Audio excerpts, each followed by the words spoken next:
Həyatın çox çətin anları var, yolunun eniş yoxuşları var, soyuğu boranlarda qarı var, hər qışın sonda bir baharı var.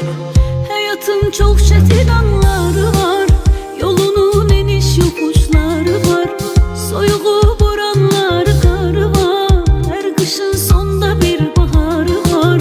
Sevgidir nurlu ümit yolumuz, dikanlı olsa da sağ solumuz. Hayat oyunundaki rolumuz, kavuşan iki aşık sonumuz. Birazca səbr elə canım mənim, qarşıda sənlə gözəl